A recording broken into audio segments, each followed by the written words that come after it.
d'être avec vous aujourd'hui à Rabat pour ce forum. C'est notre premier forum dédié à la finance durable ici au Maroc. Et l'objectif, avant tout, c'est un objectif de prise de conscience de l'importance de la finance durable, qui est la réponse aux enjeux environnementaux et sociaux du XXIe siècle, que ce soit le changement climatique, les problèmes de biodiversité ou les problèmes de fracture sociale qu'on constate dans beaucoup de pays. Et notre conviction par rapport à ça, c'est que face à ces enjeux, tout le monde a un rôle à jouer. Non seulement les acteurs publics, mais aussi les entreprises, les citoyens et bien évidemment les banques qui sont là pour apporter des solutions.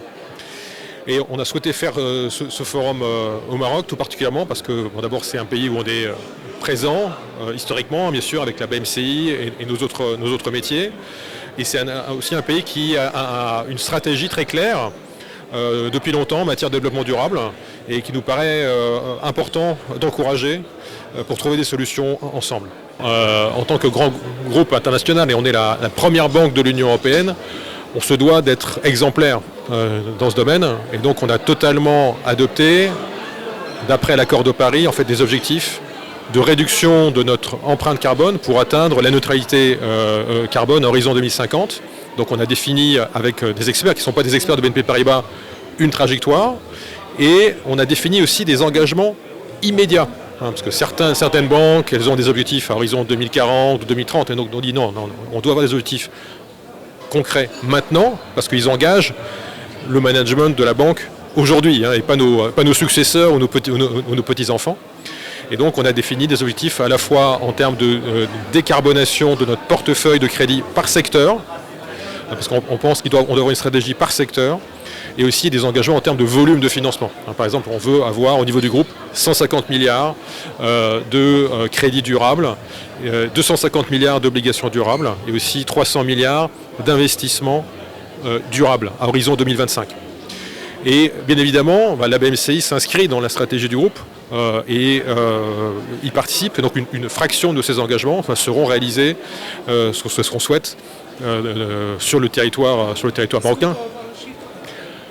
Pas encore, non, pas encore, c'est encore en gestation, mais on a bien sûr d'ores et déjà des financements dans ce domaine, c'était dit pendant le forum, notamment au travers du partenariat qu'on a avec la BERD pour accompagner des entreprises, et on a une ambition pour y participer.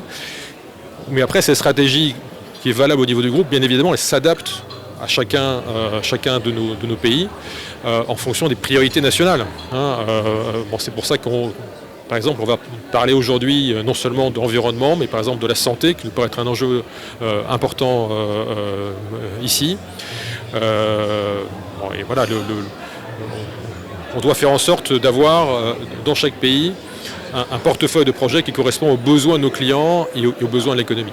Je ne suis pas un expert de la stratégie du Maroc, mais de ce qu'on a lu et de ce que j'ai écouté encore ce matin, avec M. Mouline notamment, c'est agréable de voir une stratégie qui est structurée, avec un engagement clair, d'être aligné sur pas plus de 1,5% de réchauffement planétaire, avec déjà beaucoup d'acteurs qui sont impliqués pour le faire.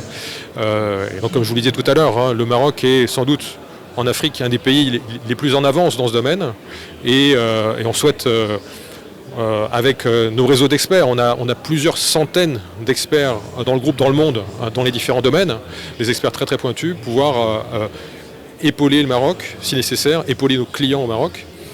Et c'est un peu notre rôle de grand groupe international, de pouvoir vous donner un peu le meilleur de l'expertise du groupe pour accompagner les projets définis par le Royaume.